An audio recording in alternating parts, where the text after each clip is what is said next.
Let me start with my mother. My mother is a person without letters, dropped out of high school. I came into the world, went back and finished high school. My mother is a person very much interested in education, tremendous thirst for knowledge, and a very broad, visionary human being who in many ways lived out her dreams of education through her children, as did my father. My mother's shaping, she gave me a sense of who I was as a human being. My father, a person with a photographic memory, loved to debate, loved to challenge the order of things. When I talked to him about what I learned in school, he would say, never accept at face value, always be willing to question, be open to ideas, search, probe, don't just be a robot. In late '69, a guy who had run for Congress, African-American guy, and who had got about 40-some% of the vote. He and a number of young people from the University of California at Berkeley and others came to see me, and they said, man, you got to run for Congress. I can't win this thing. You can, and I think you would be a great congressman. So I came back, and I said, well, let me think about it. I came back, and I said, well, I'll do it, but only on my own terms. I have to be who I am. Nobody tells me what to do. Nobody fashions positions. Got to be what I think. At the end of the day, I take advice, but I got to do it on my own terms. And it was a predominantly white district. The district was 18.2% black, 29% total non-white, 71% white. And I said, coalition politics. And I said, we have to reach out to all aspects of the community and document this election so that if I lose, then the next person will know how to win. But that's the only way that we can do this, coalition politics. And they said, yes, yes, and yes. So I had no way to go. So I ended up being the candidate, and I beat a 12-year white liberal incumbent. Berkeley, sort of became, Moscow West, when that whole Joe McCarthy kind of thing. So Berkeley became berserkly. Berkeley became, the left-wing capital of America. Therefore, I was the commie pinko, dangerous guy. I used to get up to speak on the floor, and the noise level on the floor of Congress would start to rise. And I found myself, having to speak, almost yelling to be heard. And one day I'm on the floor speaking, and that volume went up, and it just hit me. Why are you doing this? Why do I have to scream? And then, once they stopped to hear what I was trying to say, then,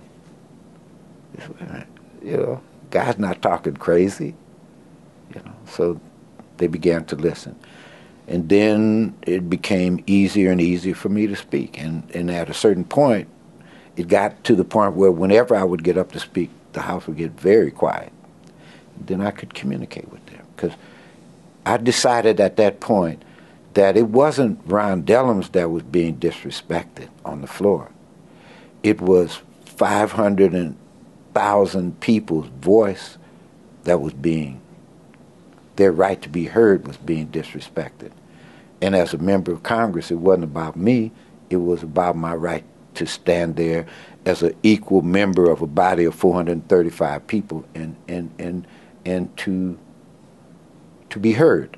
And that I always felt that my most important responsibility was to respect my colleagues, and the greatest way you could respect a person, even your adversary, is to give them your undivided attention. And I felt that I had the right to expect that back from them. What prompted your decision to run for mayor of Oakland? People in Oakland asked me to do this. It wasn't part of my calculation, but people developed a movement, ground swell movement, grassroots efforts spontaneously developed. And initially, you know, run, run, run. My first response was no. Short version of the story is I walked out, had no idea whether there'd be 10 or 100 or 1,000 people at the community college auditorium. I looked out and I looked into the eyes of people in the audience, and I could see that they saw that I was heading toward no. And I could see the hope draining out of people's face. I saw people tearful. And I swear to God, in the moment, it's like something just said, who are you to deny this moment to these people? You're just a guy. No, just a guy. But in that moment, I realized that I had victory or defeat for that group of people in my hands alone, or with my wife, the two of us. And so that's how it came out. That's why it didn't come out, I declare my candidacy, or I announce that I'm seeking the mayor. It came out, but if Ron Dellums running for mayor gives you hope, then let's get on with it. That's how I got it. In the moment, on the podium, I responded to the call to service. I think at the end of the day, while difficult and sometimes painful, I'm a stronger, better person for having done it. I think I know more. Somebody asked me the difference between being in the Congress and being the mayor, and I said, you know, I chaired the Armed Services Committee at one point. I sat on top of $300-some billion, nuclear weapons, the whole military, walk in the park compared to being a mayor, because it's in your face 24/7. It's relentless, and in many ways thankless.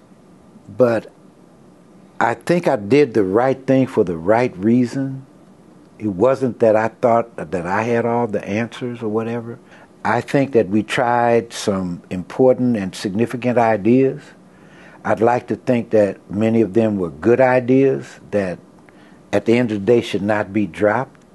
And I could walk away feeling that I did my very best. When you get up in the morning and somebody calls you and says, you know, there'd been a drive-by shooting and X number of people have been killed, or a woman had been murdered in a parking lot, or a 5-year-old kid's brains just got blown out, or 4 of your police officers have just been shot to death. You know, on the one hand, on the other hand, you've got several $1 million of deficit, so you got to terminate the employment of these people, you got to cut this program, you got to do these things. All of that is very difficult. And if you care, you internalize every day of it. And for me, internalizing every day of that, it just takes a little bit out of you every single day. That was very difficult, very painful. Your engagement, your involvement, your participation can change things. And don't ever think that just because somebody went inside the process, that going inside in some way is a corrupting factor. If there's anything that this life is trying to tell you, is that you can go in, you can fight the good fight, maintain the fidelity of your ideas, be willing to step up to the fight and engage, and you never know, you may just change the world.